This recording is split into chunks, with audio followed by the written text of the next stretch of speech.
Welcome to the seventh edition of SparkTank. Today we have a couple of founders pitching many VCs. It's like the Shark Tank, but for founders and online.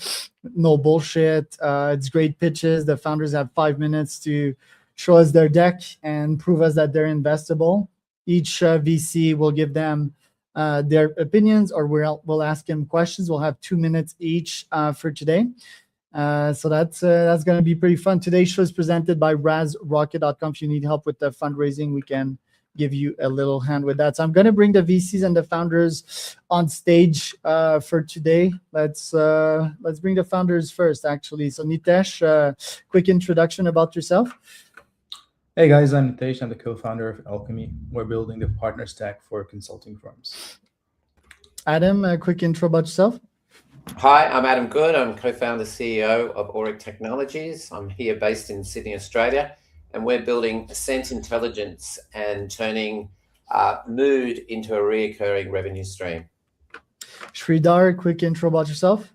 Yeah, hi, my name is Sridhar. I'm a software engineer. I'm in Dallas area. We're building a front desk for dental clinic operations. Mike, VC side, quick intro about yourself. Yeah, Mike Feynman, Texas Business Brokers, an M&A firm out of Austin, Texas, and I'm excited to hear the founder stories today. Ken, a quick introduction Well, about I'm yourself. John. Nice to be here. I'm a VC based in Istanbul, also investing in the US. Stefan, quick intro about yourself. Like Mike, I'm also here in Austin, Texas. Stefan Whitwell, I'm the CEO of a nationwide family office and co-founder of several companies, including an AI automation firm and a venture capital firm called Mach 10. And looking forward to being here today with everyone. Ron, a quick intro about yourself. Hi, everybody. Ron Chiquetta, live from Berkeley, California. I'm a former VC and I run a small accelerator, virtual accelerator out of Berkeley, specializing in biotech. Sunny, a quick intro about yourself. Hey everyone, my name is Sunny, founder of UnoCoin, India's first Bitcoin exchange. I'm also the founder of RazRocket with Charles here. Happy to be here. Amanda, a quick introduction about yourself. Hello, Amanda Colbert from Boulder, Colorado. I am the founder of Chariot Communications and a public relations consultant. And Amanda is going to be useful today for branding feedback, right? Like storytelling, branding, that's her thing. So that's why I brought her on. So let's start with the first contender. We will have, let's see here, Adam to start with his pitch deck here. So Adam, the stage is yours. You can start presenting. Great. Well, as I said, I'm Adam Good, based here in Sydney, Australia, and we're building Scent Intelligence Layer for emotional well-being. Our belief is really simple, that lights became programmable, temperature, music, sound, and scent is actually next. So a little bit about myself and my co-founder, Alex. I've spent 2 decades building various technology categories, predominantly in digital advertising and television streaming. Built a $1 billion business for Telstra here in Australia around subscription televisions back in the day, maybe 10, 15 years ago. And my co-founder is a robotics engineer with deep expertise in hardware and AI integration and scaling manufacturing. Now, the problem that we're solving is that lighting and temperature and sound and so forth, they're all programmable, yet scent is still really manual. It's static, and yet it's really the most powerful for our emotional senses. And that's a problem not to have programmable scent, is that means we've got these missed opportunities for more sleep, more focus, more energy, and more regulation using scent. And for enterprises, it means that spaces largely are unmanaged and on emotional level. So retails and hospitality and workplaces just miss that opportunity to have wellness using scent. And we're bridging that gap by building scent that is really that last unprogrammable state. So the solution is the Auric platform. It is the first scent intelligence platform that can be controlled. We have 4 layers to that. The aromasphere on the left there for homes and small and medium spaces has RFID smart capping systems that identifies the oils and track the usage. An intelligent app that takes a number of different data sources, including biometric health readings, to help program scent when you need it most. We also have a HVAC solution for large spaces called the Auric Atmos that can control large spaces for enterprises. Now, the business model really works under a behavioral loop. So this is a compelling business opportunity because the device is the install base, the connected usage, and the app tracks the engagement, and then the repeat usage comes from the behavior of using the biometrics intelligence that we drive. And then the refills convert usage into the reoccurring revenue stream. And so our model is wellness behavior becomes that engine room for increased lifetime value over time. The unit economics are really compelling. We've designed the business so the hardware is a low-cost piece of hardware, and then they've got the high margin business on the consumables. The device is around $345, which we have about a 30% margin, but the consumables are at 87% margin. And so the target really is payback within 6 months that we've found. So why Auric wins is that we built the hardware builds the network, and the data deepens that moat. We have an international patent on our RFID smart capping system. We have out of the box 8 oils create 4 moods and 26 different aromas across calm, focus, energy, and sleep. And there's growing personalization as the refill intelligence layer starts to come on board. And over time, Scent becomes that programmable layer for various different recommendations. Now, on the traction side, we've proved that concept both in consumer and enterprise. We've generated over 872K in revenue with 900 plus customers. And sales have also increased as our largest enterprise customer, Telstra here, is using it across their 250 stores in an enterprise level.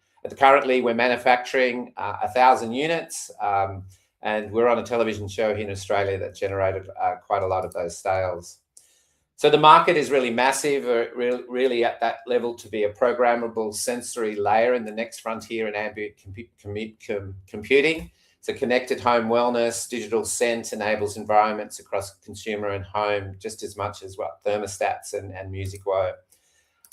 We're currently raising our seed round. We've flipped up to a Delaware C Corp out of Australia. So we're raising 2.5 million seed at the moment. We're opening that in July. We're just seeking investors now. And that will help us scale our manufacturing and our install base and launch in the US later this year. So we're not a diffuser brand. We're building this Scent intelligence layer for emotional well-being. So thank you very much for your time. There you go. Thank you so much, Adam. Today I'm mostly going to moderate because there's so many VCs. Hey, Mike, starting with you, any questions for Adam or comments? Well, first of all, I want one for two reasons. Number one is I'm a gadget guy, and I love stuff like this, and I've got incense burning now because you compelled me to, and I do have it in my office. So I thought your presentation was great. I would love to get more information on the patent and how I can get one to test it out for you here in the States. Yeah, no problem. We actually we have a VC in Austin, Texas, Sputnik, with Oksana, which you may know. So we spent 4 months there last year on her accelerator. If you want one, you go to auric.au and you can get one. But do email me. We can figure out how we deliver more units that are coming into the US at the moment. Now, on the patent side, it's the full platform. So the international patent covers the software layer, the RFID smart capping system, and also the intelligence of the way that we've used scent research to actually help configure scent when you need it most. It's an interesting device. When people get it, it's a bit like a coffee machine. You kind of want to make lots of different coffee experiences, but ultimately you can only have one at a time. So we find after about 4 or 5 days, the sort of the rituals start configuring when you want scent. So looking at your other data sources, your calendar. So you might want to wait. For example, it's quite early here in Sydney. I've woken to a focus ritual just to get me going for this pitch.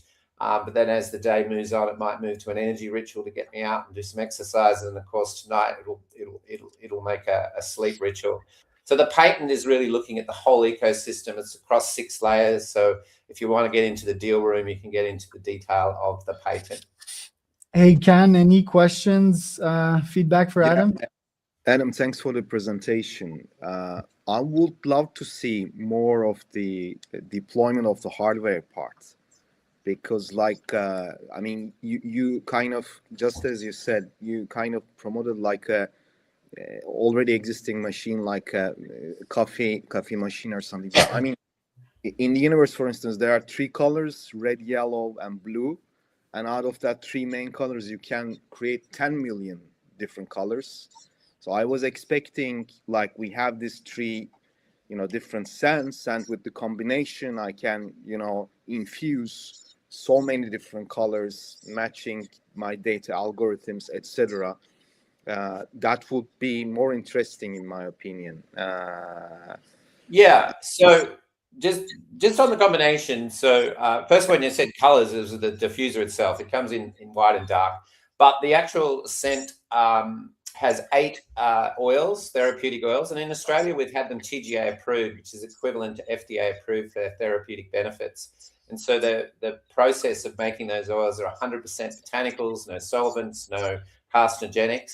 But the 8 oils that go into the unit will create 26 different aromas based on the 4 different mood states. So 26 is quite a lot to actually just have out of the box. But ultimately, because we're tracking your aroma usage, there'll be certain oils that you love and certain oils that you don't use, and then we can upsell and downsell that preference. And this is really one of the most powerful parts of Scent Intelligence. We're the only business in the world that knows what aromas you like, when you're using them, and when you're going to run out. And so the whole business model is driven on that. The oils last between 45 and 60 days, depending on your usage. So we've found that 26 different aromas is a really, really good start. But ultimately, after about 2 or 3 refills, you'd sort of down to a number of different preferences that you want for your day. Or the corporate spaces are actually the really interesting one, where people have created their signature scent. Adam, thanks for the response. Amanda, any questions for Adam? Thank you, Adam. I do want to start by saying beautiful slide deck, absolutely incredible visuals, A+.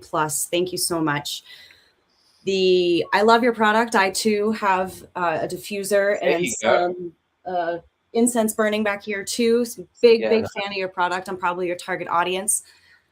As a communications person, what I hear is you're different from a diffuser, but you buried the lead, because the last thing that I wrote down was, we are the only business in the world that knows your preferences and when you're going to run out of product. I wish that was a little bit more prominently stated in terms of a unique value proposition. I would absolutely bring that to the top, and it may help show why you're different from a diffuser and how you can generate demand. Yeah, excellent feedback. I should be doing that. And at times I do bring it further up the front. So I'll make sure I do that next time. Thank you. Good work. Thank you.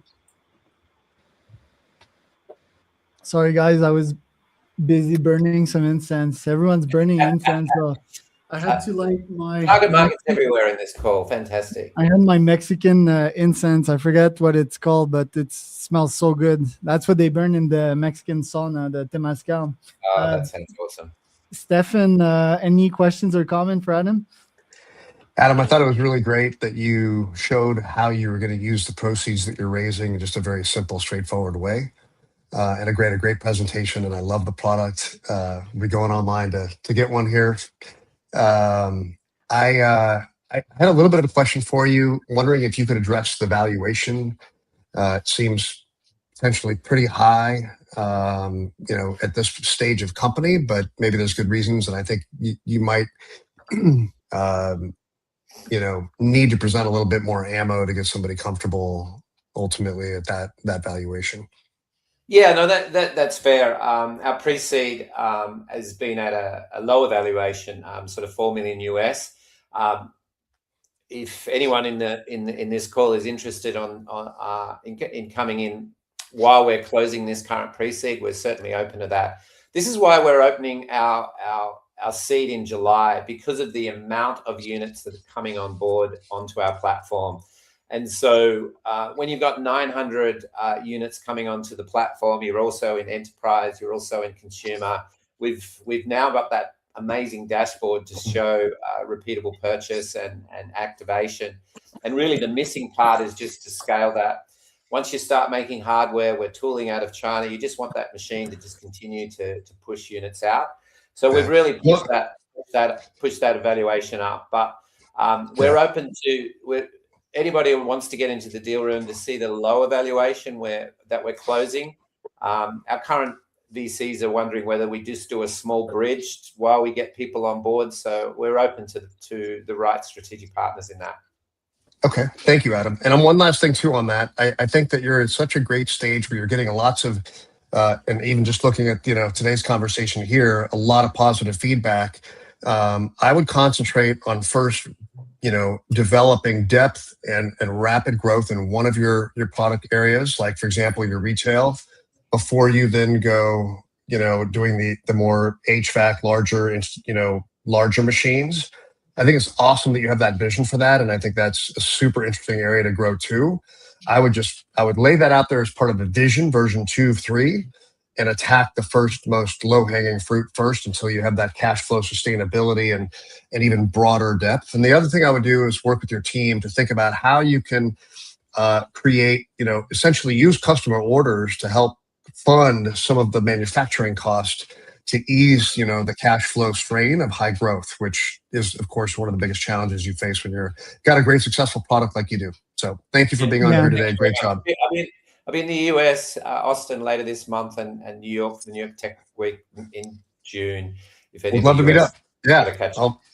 Let's do Ron, that. any questions, comments? Well, I guess say a bad cleanup here. I'd say, you should distill the comments. People really, really like that you're a data company. And I think that you should really sort of live on that.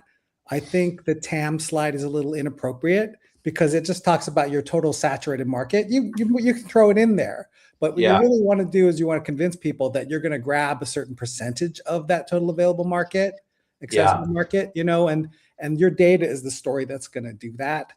I think I kind of wonder if, because there are so many cents out there, I kind of wonder what your plan is there. I think you're going to capture different segments of that market with different selections in your platform. And I'd like to kind of understand what you're going to do about that, because I don't know, a hotel is different from a swimming pool, from a spa, and different cultures. If you're selling in different countries, they'll have different preferences. And so just talking to your awareness there might be very helpful. Yeah, no, really, really good points.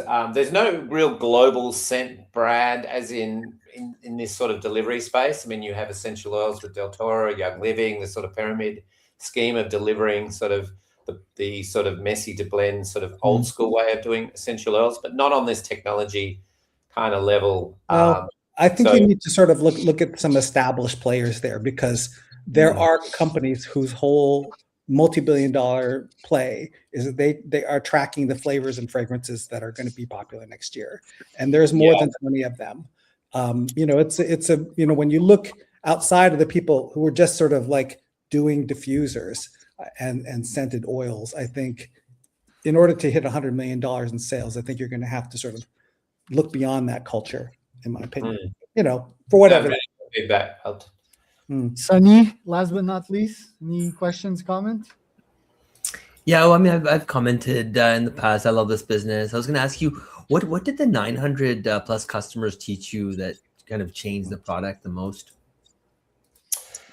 Yeah, I mean, the 900, a good third of them came from a television show that were on a home renovation show. They skewed a little bit older, which was interesting because we were more in this sort of health conscious biometric data. So we realized that the product kind of skewed into that older market. So we had to do a few adjustments to that. we've realized that even purist sort of aromatherapy users really like our 100% botanical play. I think you can't underestimate the amount of scent that's out there that's kind of carcinogenic and filled with sort of nasties. I think what we've learned is to go through the process of having it endorsed by a government body for its therapeutic benefits has been a real good value to not only increase the price point of the oils, but also increase the breadth of people are very conscious about what they're breathing in or smelling in their homes, in their workplaces. So we've really learned that. Thank you. All right. Well, thanks, guys. Thanks for the first pitch, Adam. We're going to go to next contender on the list. Here we have Sridhar. So, Sridhar, I'm going to give you the stage here. We can see your screen. You can start presenting. Yeah, hi everyone. As I said, my name is Sridhar. I'm the founder of TensorLinks AI. I'm going to talk about the actually dental clinic on the business side of the things. The typical dental clinics is run by a dentist. They might have a hygienist who is going to do the diagnosis. But to provide that care, a lot of the administrative work goes into the dental clinics.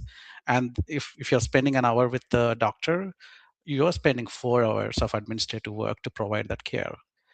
Be it talking to the patient and scheduling the right treatment and collecting their insurance information, and probably getting to see if that would be covered and getting the procedure done, and then submitting it for the claims and getting the payments, and if handling the rejections. Like, there is ton of the work goes on, and obviously you would have a staff doing that in a typical US clinic, and the administrative problem gets worse if you have multiple clinics, and if you're managing this manual work across the clinics and a lot of patients. So a friend of mine introduced, I'm a software engineer by trade, an AI engineer, where a dentist friend I ran across, they had 9 clinics, and I looked at their problems and looked at their operations. I mean, even getting to not to the full administrative side of the things, uh, what is staggering is that actually 38 to 40% of the calls go missed. That means that it's a missed revenue and not providing the care for the patients. Like, they might be calling after hours, and some patients would want to speak in a language that is native to them, and you're in a demographic area, you need a translation services, and not all of them available all the time. So you need to hire that one. And not only that, once you are providing the care for the patient, you need a lot of follow-ups, right? And some of the patients don't come in for a treatment either because their insurance is not due or things like that. And you have to understand that these are the businesses end of the day, and they pay for the doctors, and you need to keep your chairs filled.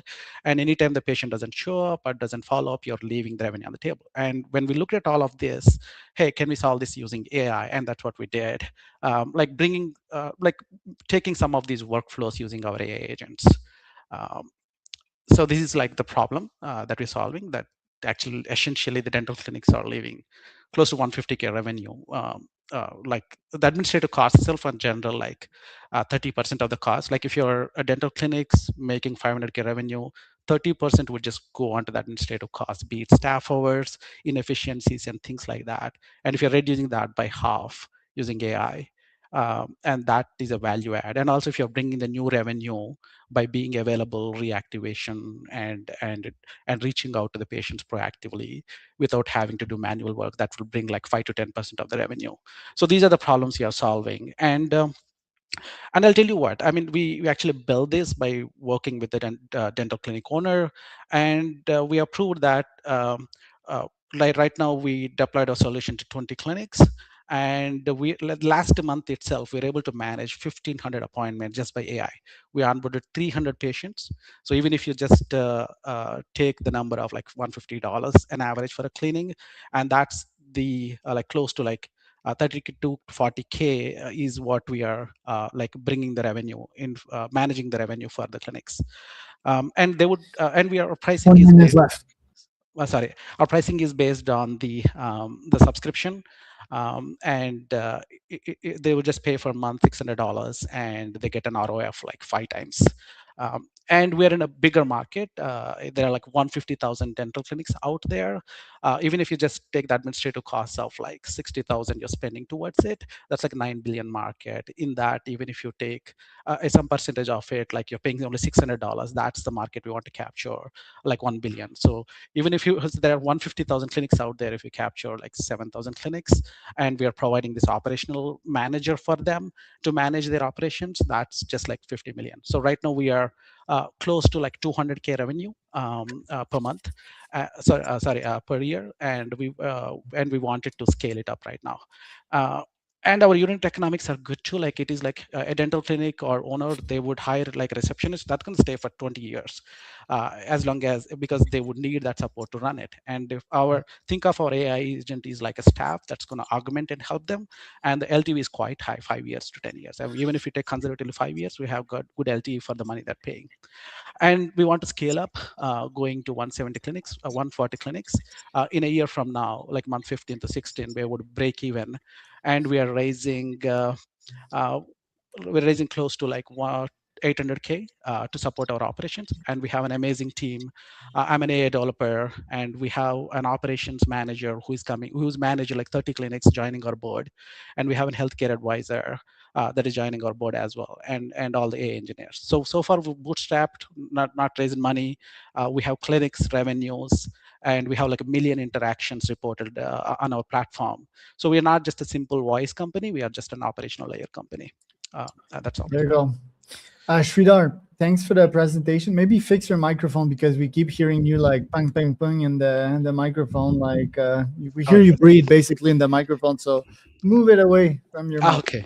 Mike, any questions or feedback for Sridhar? So what was, when you were selling it to the dentists, I guess it was 17 clinics, what was kind of their initial response? How hard was it to get them to adopt? And how long did it take to transition? Yeah, I would say initially it was pretty tough, because they didn't know what AI can do for them. And also in their mind, AI means voice. They didn't realize that the AI can do a lot of heavy lifting for them on the administrative side, be over any channel. Like you could actually do an engagement on the SMS side, the patient would engage them. And you can do like a lot of workflows that are just administrative work. So just educating them and showing them that the results is what the conversion we had. Like a lot of them come with the mindset that, hey, this is like a chatbot, or this is like a voice agent. Maybe the patient won't want to talk to it, because the IVR systems, things like that, people hate it, like talking to machines. But these are actually adding a real value. They emote the emotion, and they can act like a real staff. And as long as the narrative is changing, we're able to demonstrate with a value add that, hey, we're bringing like this much revenue, and also the patients love it because they're available 24/7, and that's the conversions we have seen. I think that one of the biggest challenges with AI, it's just like with promoting on social media, it's hard to kind of prove, and you could look at kind of, and I think you have a pretty good sample with 17. It's somewhat valid. But I would say from a presentation standpoint, I would try to ground it a little bit more, because there's ranges in there, and instead it should be a from to. Here's what was happening before from a financial standpoint, and here's what the P&L looks like afterwards. Ranges kind of make someone say, well, is this real? Is this not? Maybe there's click through, maybe there's not, maybe there's engagement, maybe there's not. So the only thing I would suggest is ground to get a little bit more in reality. So it'll add to the credibility, or else it's going to be kind of like, okay, I could put this in place, but is it really saving me money, or is it just changing my business? Makes sense. I think we are at like 30 clinics now. We're at 30 clinics managing close to 1 million interactions on our platform. All right, let's go to the next one. Sridhar, disconnect your microphone, because there's the wind thing that is super annoying. Sorry about that. Sridhar, I didn't see much about the competition, because recently, a few days ago, Is it any better? Y Combinator Much better. company called Patient Desk raised $4 million, and they are doing exactly. Can't hear you guys. I'm sorry. Can you hear me, by the way? Yes, we can. No, Sridhar. Sridhar? Can you guys hear me? Yes, we can. Oops, it's super annoying. I can't hear it. Yeah, Patient Desk raised $4 million. It's a Y Combinator company, and they're doing exactly what you've been doing. How are you going to differentiate from those guys? There are a lot of similar offerings in the market now. Sridhar's off. Let's go with the next founder. Nitesh, we're going to bring you on stage a bit. Sridhar, you back? Yeah, I'm back. Sorry about that. I Yeah. just plugged out the microphone and it didn't. Okay, perfect. Cool. Repeat the question, Cam. A few days ago, a Y Combinator company, Patient Desk, raised $4 million. They're doing exactly dental clinics. How are you going to differentiate from those guys and also similar startups? Yeah, sure. I mean, there are a lot of startups. We started in 2023. We're not like a newbie. We understand the operations very well. And also, our proposition is not just the voice. We actually handle multi-channel, which the others don't. And two, actually, our workflows are very much embedded. Our AI understands the operational manager perspective, like the operators, providers, scheduling, and how the reactivations, how the treatment plans. We are very much embedded, and our AI is very customizable. And no one in the market provides that level of customization because we had early start and we worked with the DSO to understand their operations. So that's why even actually we replaced some of the competitors at two of our customers. Mainly because of the amount of the depth workflow they're looking for, because every clinic is different and every operations manager would want certain way. And we have seen from the competitors like RNE and Patient Desk, the churn rate is high. Like that's the feedback we get. Whereas we don't have much churn rate. Yeah, okay, Sridhar, I totally got it. But then in that case, I think you better put this differentiation factor into the presentation. Okay, sounds good. Amanda, any feedback?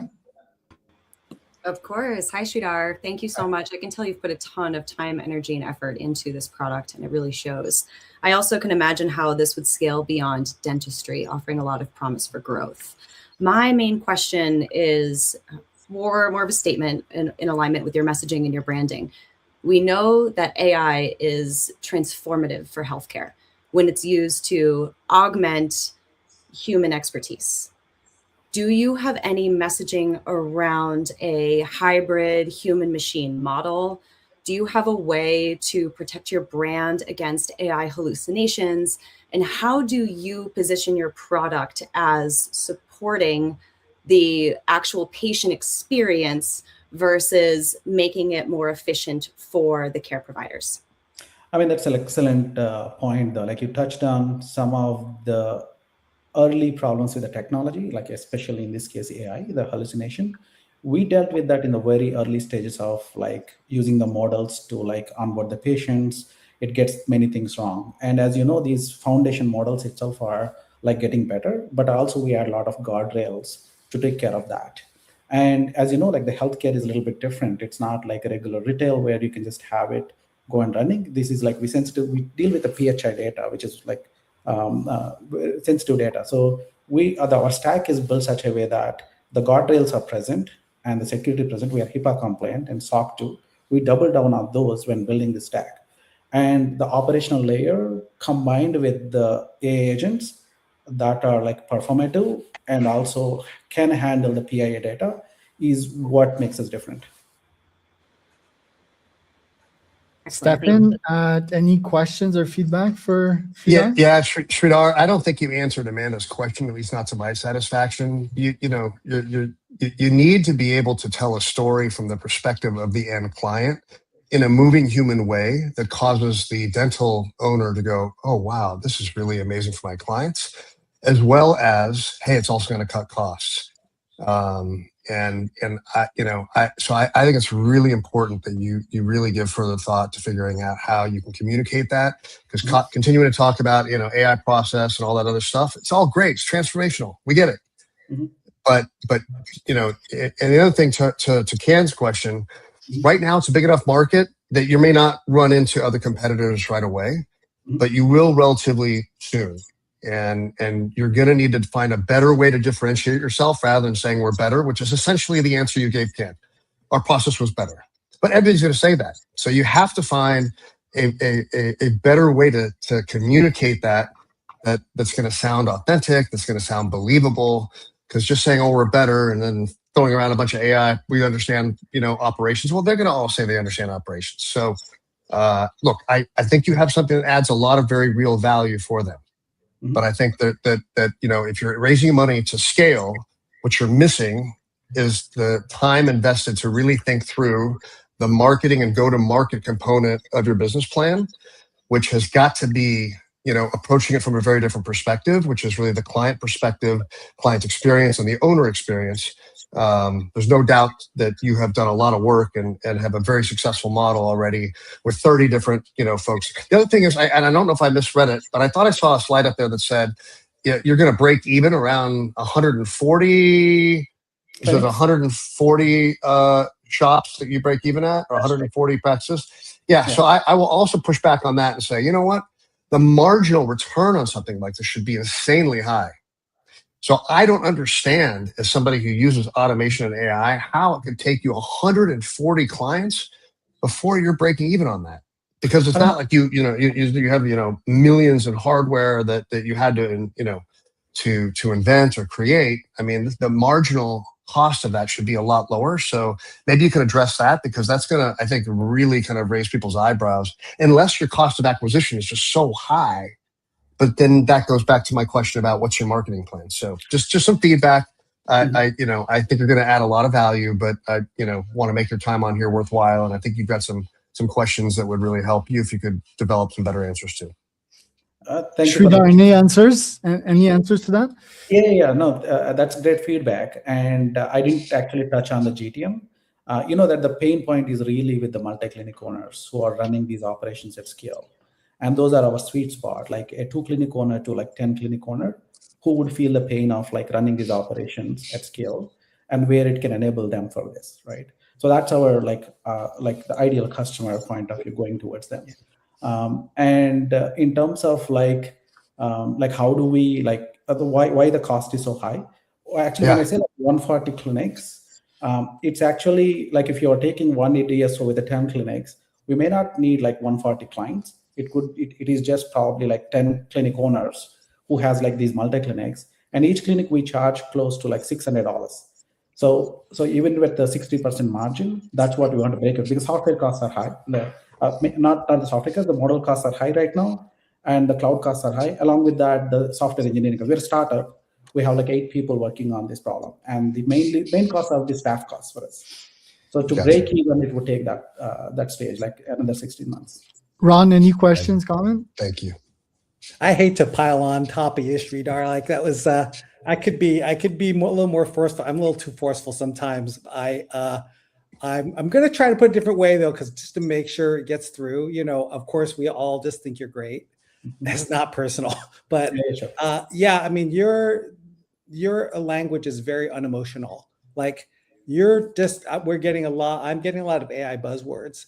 And that when the people say I can't differentiate, it's because we hear those words all the time. And when you get out of the bubble and you realize that the only people who love you are investors, you got to understand these people who are buying your services, they don't want their patients leaving because they're talking to a machine all the time. And people don't love telephone sort of like help people. Is AI different than that? In my experience, it's not that different when I'm on a chat bot or anything like that, or SMS. I know who I'm talking to. And so that customer delight is going to be your retention as you try to build out. And so that's why I think everybody here is hoping you'll take that super seriously.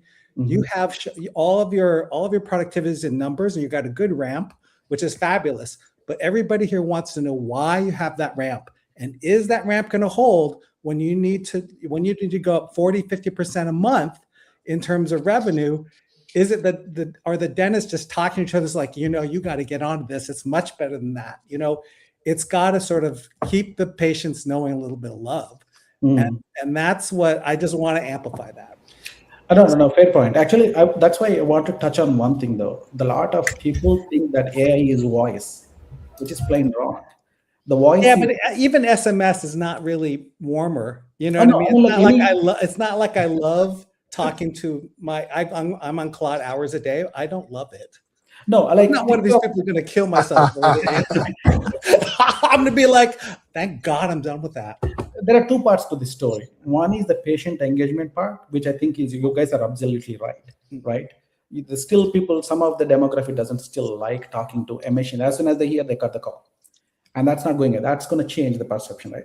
The second, you got to go, you know what? You got to rewind And next time you pitch, you're just going to have to do that better because Okay. All right. it's okay. It's fine not to pitch perfect, but it was missing, and we need to hear the whole pitch again. Sunny, any questions on your side or feedback? Go ahead. Yeah. Okay.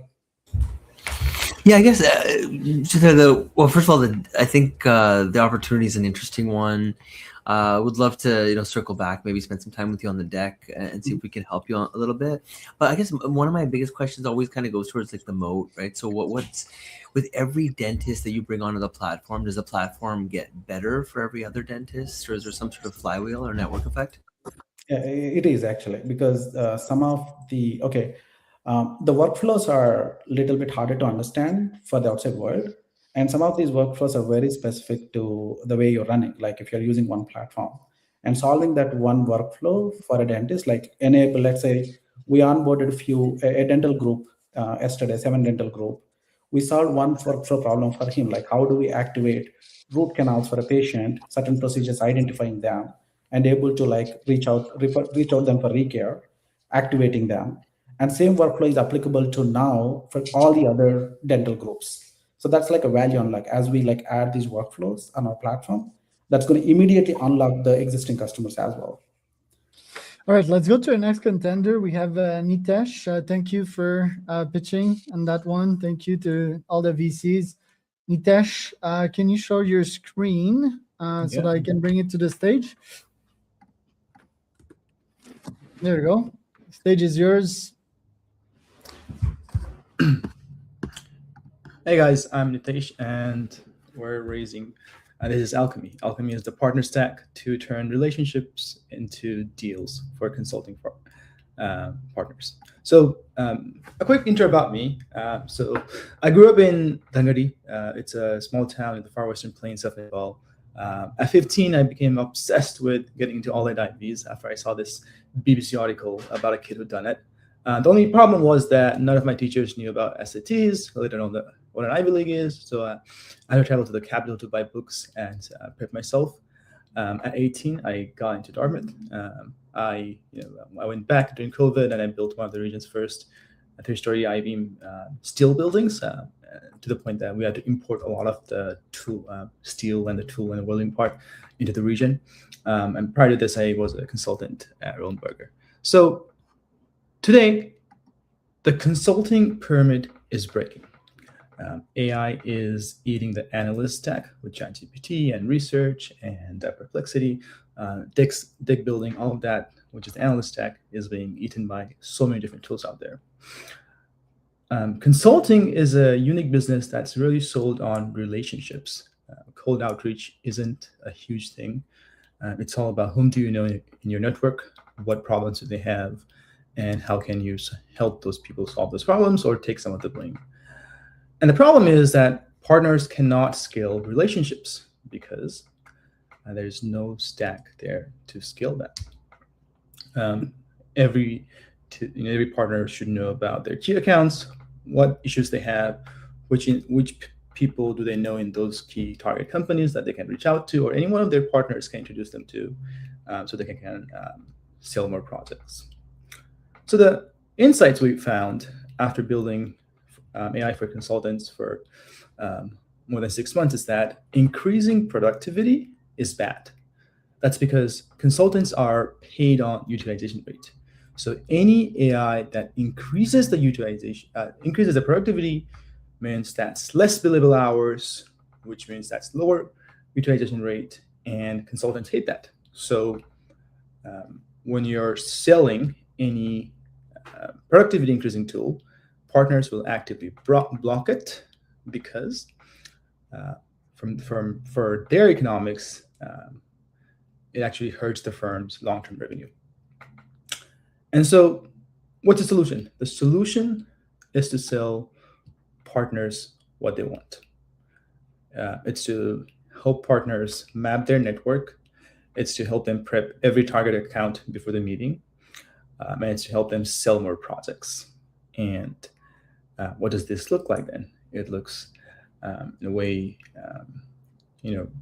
taking apart all the different accounts that they have, key accounts, key targets, understanding them in depth, understanding what their problems might be, reading a lot of SEC analyst reports, analyst calls, mapping out the org charts, influence maps, pairing them with the partners network, and then finding the warmest path and helping them prep for that. And so what Alchemy does is it helps partners find the warmest path into any account from the partners network. It helps them prepare for meetings in short amount of time. So in about 3 minutes, they get a very dense meeting prep brief that would take an analyst a couple of hours. And it is an always-on agent. Okay. That's always spotting accounts that already move. And it does that by constantly learning everything as it goes. So over time, really, the brain, the firm becomes the moat because Alchemy is always learning. It has a graph of all the career, board, alumni, project history, and from every meeting, every input you do, it updates its brain and its memory. So why now? Because currently customers have no choice. There is AI stack for analysts, but there's no AI for partners. And now we have AI that can reason across private and public data.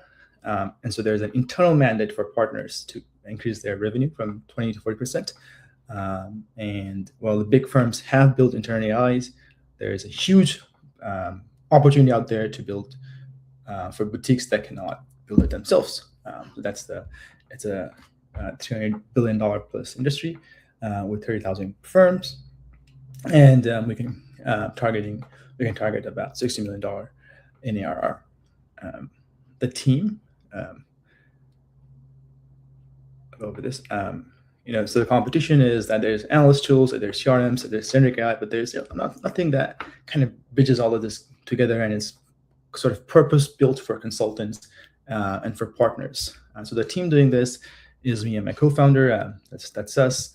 My co-founder is an AI platform engineer at JP Morgan. Previously, he was ML financial docs at Oculus, and I'm a former consultant myself. I roll a consultant, and I've done AI consulting for a year now. And so the axe is we're building the operating layer for the next decade of consulting. We're raising $1 million at a $10 million post-money safe to get to 20 paying customers in 18 months. We have a working product. We have a lot of interest. We are actively negotiating LOIs. We have interviewed over 50 consulting partners, and raising this helps us, go to the next milestone of 20 firms in about 3 to 4 months, an FTE to help scale the sales part and increase our GTM. With that, let's go with the judges. Mike, any questions or thoughts here? You're muted. It's an interesting, thanks for sharing. It's an interesting dilemma, which is that AI makes us more productive, and so hence we spend less time getting the same thing done. And so now the objective then begins, it's really kind of two options. One is charge more, because, charge for the output. At the end of the day, the fact that I can do it more productively shouldn't matter. But if you're on a fee-based of hourly type of system, that's hard to do, because that would be lack integrity if you didn't do that properly. Or the other objective or fix, which you're coming up with, which is to get more productive also on getting more business. And so the more productive, in other words, get even more productive is kind of what you're saying. So if I'm reading it right, I think if I step back for a second, I think that when you're presenting, like if you presented that deck, and this is just directness, if you presented that deck to Bain or to Anderson or even some of the small, which is probably going for something maybe smaller in terms of the consulting houses, they would look at that deck and go, if my interns or my college recruits, my MBAs that I brought in from Dartmouth sent me that, I'd say, get out of here, get it right. I think there just needs to be more I think the problem needs to be set a little bit clearer. I think there needs to be some visuals. I think it needs to be more of a consultant type deck to communicate to consultants. So that's at that level. But then I think also there's got to be a way, if it's even true, to better position that, because we're becoming more productive, that means that our billing is getting smaller per job. So therefore we need to be even more productive to be able to get even more jobs. And to me, it's not completely packaged in a way where it's making sense. And I understand that's great that you have LOIs, and that's wonderful. Be interesting to see kind of what they're expecting, because I would say, give me some, I wouldn't expect you to make me more productive as if it was kind of an earn out type of situation. I would say you need to prove that you can raise my revenue. And I thought where you going initially, and then I'll shut up, but I thought where you were going initially, Nitesh, was that this is a way to kind of externally bring in business even outside of my house, right? Even outside of the partners that I have in my house, to be able to somehow bring in people externally in a very productive way that fits into ergonomically to the projects I'm already doing. So me, it didn't get all the way there. So I didn't completely walk away going, I get it. I understand the problem. And this solution hits the nail dead on the head. But that could just be me. Ken, any questions or comment for Nitesh? Yeah, just a comment, to be honest. Like the problem definition is quite spot on, I think. Likes of McKinsey and all that consulting companies are bleeding now. But at the same time, Y Combinator recently at this final batch, like a call for startups. And one of the categories that they invited is like service companies. AI native service companies. Which used to be not scalable, but they think now, thanks to AI, like advertising agencies, etc., can turn into really highly scalable companies. I think it might worth looking into it. But good problem definition, and then at the end, like a big claim, like becoming the operating layer for the consulting business. But in between, it wasn't convincing, Tesh. Like, I didn't see like a unique solution or approach. I didn't see the connect from the problem to the ultimate goal, to be honest. If you're raising now, I mean, to be honest, I don't think you'll be able to raise from, investors who don't know you. If you're raising now, you're probably raising from people who already know you, who already trust you, think that you're a smart guy and your brother, etc. But otherwise, I think you really have to fill that gap from the beginning to the end to convince investors. Amanda, any questions, feedback? I do. I have a very similar feedback. I will say I appreciated your story arc. I heard problem, insight, solution, your product, and why now. So it's easy to follow. I think I left with more questions than answers. So instead of echoing the feedback that you just heard, I will say I am a consultant who is interested in turning my relationships into deals. So again, I'm likely your target audience here. This is an operating system for consulting firms, and it consolidates everything from pipeline to outreach. What does the final product look like? How would somebody like me touch it? I'm looking for like the tangible experience and how this can truly save me time and make me more money.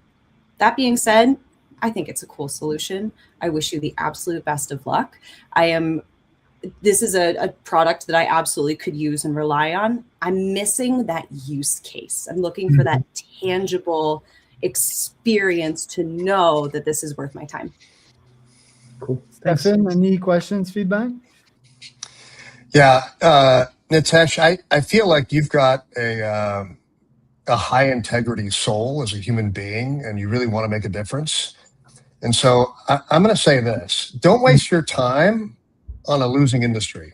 I think so many consultants somehow manage to get paid for doing shit. It's unbelievable. And they have so many integrity problems today that they're in trouble, and they're arrogant. They think they know more than you. And so I think that you're not going to get their attention unless you have a solution for their bigger problem, which is their model is in trouble. Okay. My daughter, my daughter is currently working for a very high-end strategic consulting firm as a co-op. And every time she asks people above her questions, and she was excited about this aspect for mentorship, she doesn't get it. Instead, they just say, "Oh, just ask ChatGPT." And I think it's going to route, to your point, the whole base layer of that deal, and they're not going to be able to charge in the same way. So they need to reinvent themselves. I think you have bigger fish to fry. There's people like Amanda in many different industries who are going to say, "Hey, how can I use your superpowers or your vision for this?" Which I think we need a little more definition on per her comments, to help us think more broadly about who we can do the next deals with, because that may not be specific just to consulting, but to any kind of a service business that's out there to grow. So I would just stop completely, rethink how you can take your superpowers and redeploy them to help people grow their business. But I wouldn't focus specifically on consulting firms. Amazing feedback. I'll add one small comment there. If you ever have time, you should hit me up on LinkedIn, because there I explain why I'm doing this. And reach out to me. Be happy to connect with you. Yeah. Love to have a conversation with you. Ron, questions, comments? So I just want to say, like, this is the most amazing feedback round I've seen yet on SparkTank. Great job. I think if you really listen to this, you can come out with a killer deck if you can deal with all of this. Yeah. I'm going to add one little thing, though, is that I also am not sure about the technology behind it. It almost sounds like a meme system, like Cloud Memory, or a RAG system that's just storing and accessing all the customer documents and sort of creating a customer timeline for CRM type value. Yeah, I'd like to, I just want to make sure it's something that's actually something that can't be knocked off too fast by somebody else. I mean, you can get a moat by getting ahead of them, but these days you want to know. Just one idea, Nitesh. Like, I wish I had specifically a bot that trolled all of our data and every day said, "Hey, here are 10 contacts that you don't know, people you don't know, but you're one or two steps removed by, and here's the logic for each of them, why I think you could help them, or there's an angle to get in front of them or something." That'd be crazy. Wouldn't that be amazing? That'd be incredible. That would be worth its weight in gold. LinkedIn, exactly you what cannot access your own LinkedIn network through an API. Like, you have to scrape. It's all kinds of nasty things involved there. Yeah. Anyway. So any questions or feedback? Yeah, no, I guess my main question was, well, how big can this get? Like, what's the like top line market size of this if you do win? I'll leave that question to the VCs who know more than me about that. Well, I mean, I think in my view, the market size question is arguably perhaps the most important one. So I think you should try and get your head around that one. But also, I'll follow up with some feedback as well in the deck, and I'll summarize a lot of the comments that were made on this call. But yeah, it seems my instincts say that this could be massive if you win, but it'd be good to get a sense of how big that win could be. Yeah, let's go to our last contender. Thanks, Nitesh, for the pitch. Let's go with Simon, our friend Simon, friend of the pod, client. Simon, let's see if we can see your screen. Let me. Yeah. How are you? Yeah, I'm good. Just at your screen, for some reason, Yeah. it's showing. Let's see again. There you go. Yeah, got it. Nice. Yeah, thanks, Charles. Hi, VCs. My name's Simon. Look, I'm here to pitch XVision AI. So XVision AI is essentially software-defined infrastructure. So the device on the right here has perception built in, it has compute built in, and it has action built in. So this thing can see, can think about traffic, and can act in real time. So why is that important? That's important because of this headline, right? There's 1.35 million lives lost every year on roads. And that's just not acceptable in anybody's language. This number is actually coming down, and the latest stats are a little bit lower. So it means that the road authorities and the people that are making decisions are the decisions they're making are working. But the problem is they can't scale that solution. To upgrade an intersection, to add in the safety aspects, it costs about $1.4 million in Australia. In the US, it's very similar. and takes 18 months. So it's 18 months of disruption on the roadways, 18 months of disruption, causing commuters additional congestion, increasing the safety aspect or increasing the risk for that 18 months while the roadworks are taking place. So, that whole model is not sustainable. We can't scale out safety aspects or safety solutions fast enough to actually make a big dent in that $1 million lives or 1 million lives lost that I was describing earlier. So that's where our product comes in. The lifetime value per intersection of this product is $355,000. So I'd love to jump into the detail behind this, but we just don't have enough time on this pitch. But essentially, that value comes from a hardware refresh. We've got the hardware that I described earlier is replaced a couple of times throughout the 25 years. There's a software subscription. And there's also data services. So this is analytics and those sorts of things that come along with it. The product is profitable from day one. And really, this product is, hardware is the wedge in that, the hardware gets us onto the pole. It gets us that slot on the pole or on that intersection for the 25 years. But software is the business. The real revenue drivers and the real profitability in this business comes from software. So a little bit about myself. I've been involved in certification of products for a long time and have done this on a lot of road products in the past. I've got a bit of a challenge with my pitch this morning. I've also got kids getting up and having breakfast and moving around. It's early time here in Australia. But essentially why that's important is because that background in certification really produces our moat. So this product needs to be certified to get onto these poles. Or to actually enable a lot of the more valuable use cases and the more valuable software modules.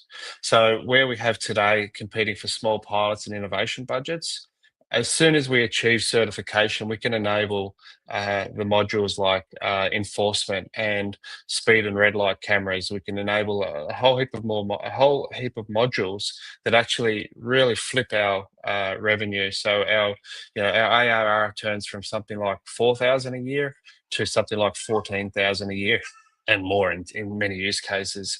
So the lifetime value just increases. This is really our inflection. We're at a point today where the product is profitable standalone, the company is profitable standalone, but we need to get this certification to flip from being a profitable business to something that's wildly successful and able to be deployed really, really easily.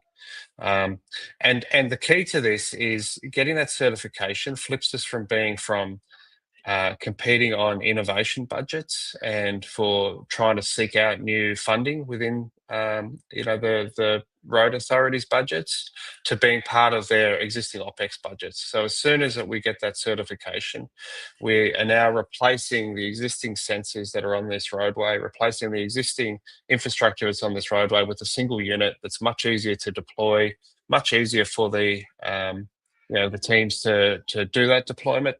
They're no longer taking 18 months, they're getting it done immediately, but we're also then tapping into their OPEX budgets.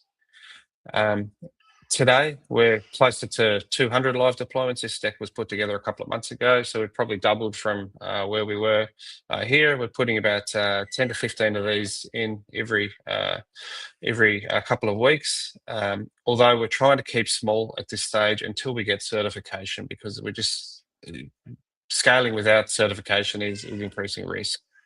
So our current fleet value is somewhere around $10 million. That $10 million, as soon as we achieve certification, flips into $25 million because we can enable those software modules that we currently cannot enable. The enforcement modules, some of the other safety modules.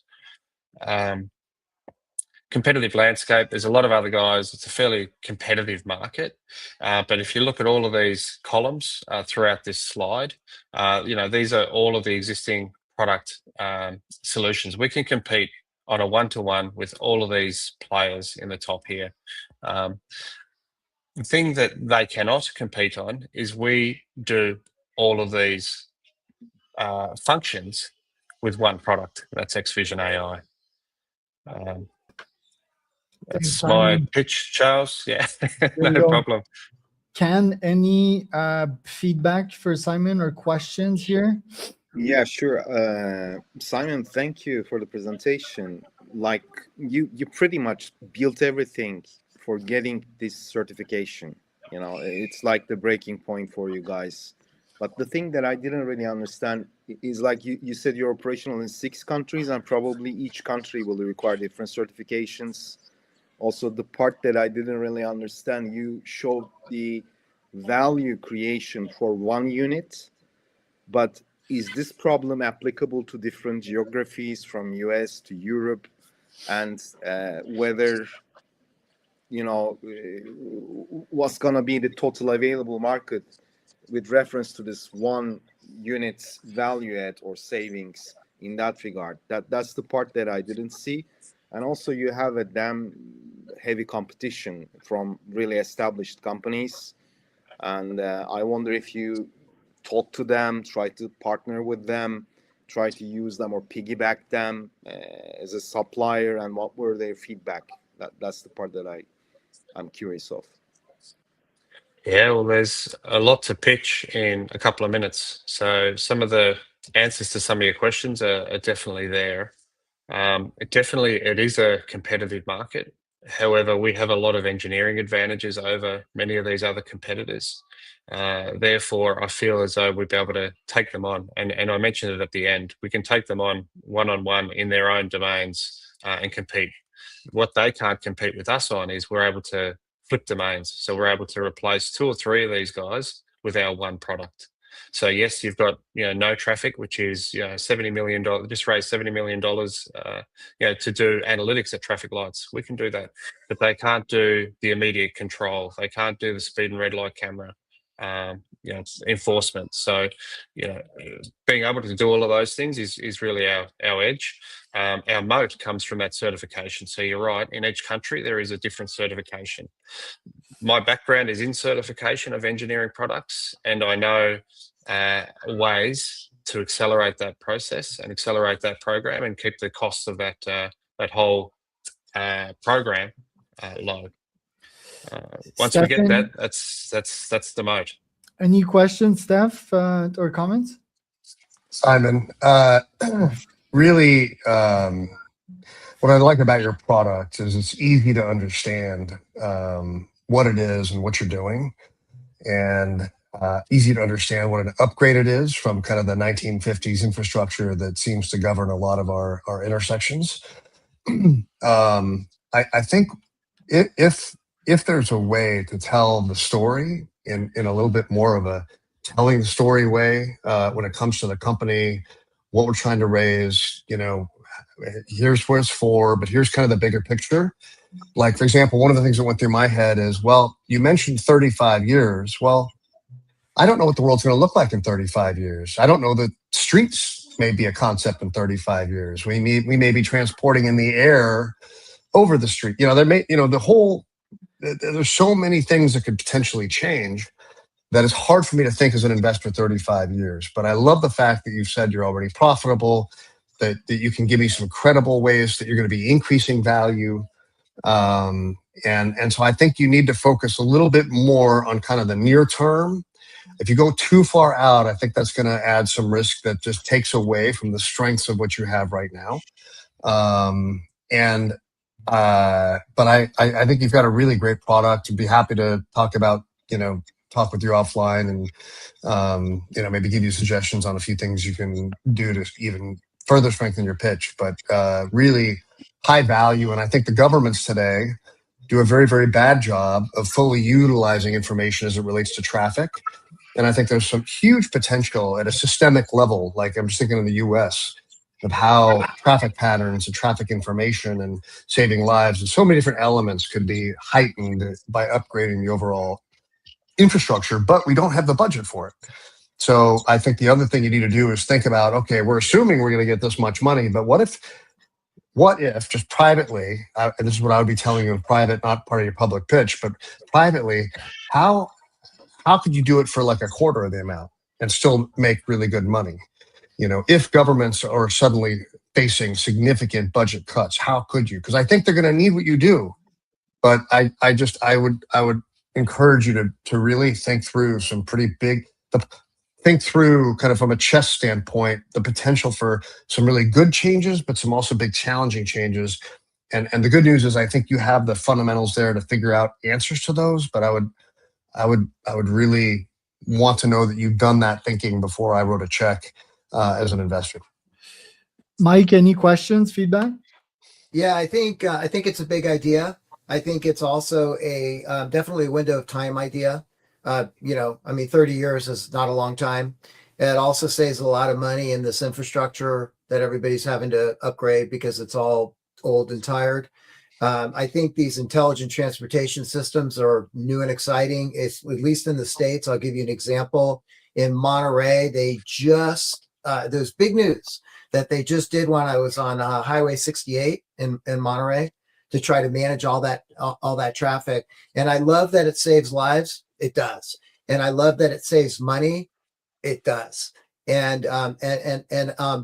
I believe that and you know better than me. I mean, that one slide with all the competition, you can't see me because but that one slide, that's critical.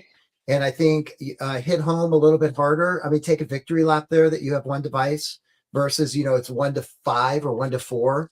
That's a big deal in terms of it makes this maybe a little bit less expensive. It's not probably 20% or 25% of what the 5 costs, but it's probably maybe 30 or 40. So you're saving 60. What does that mean?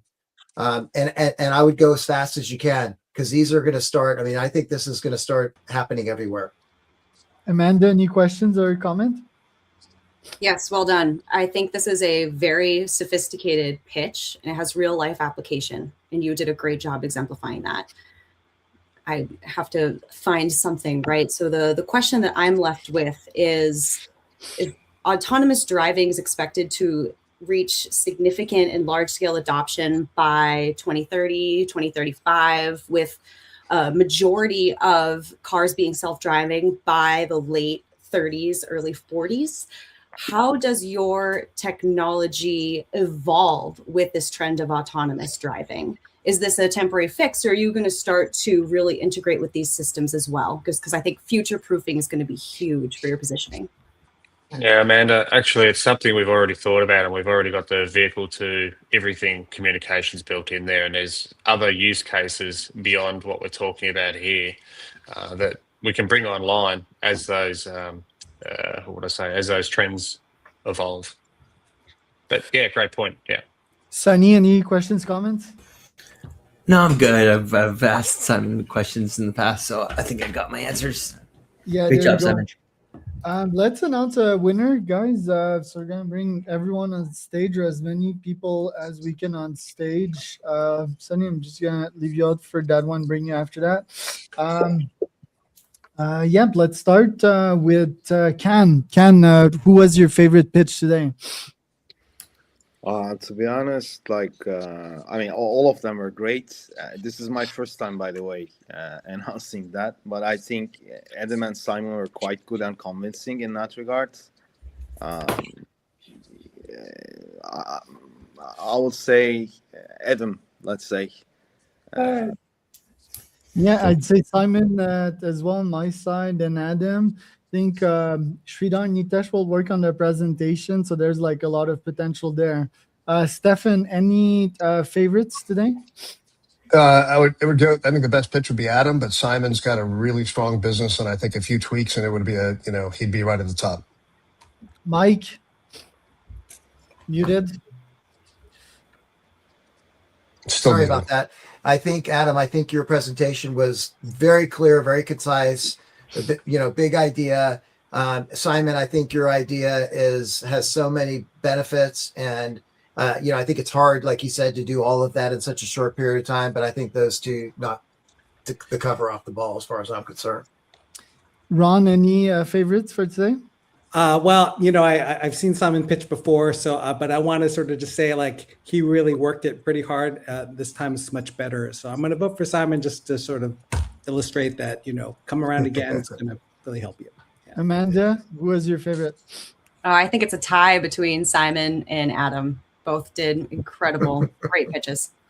Simon, you listened to a couple of pitches. Which one was your favorite? Yeah, I liked them all. I think I caught the end of Adam's, but it sounded fairly convincing to me. So, Adam, you've taken it today. There you go. It's the Aussies today, mate.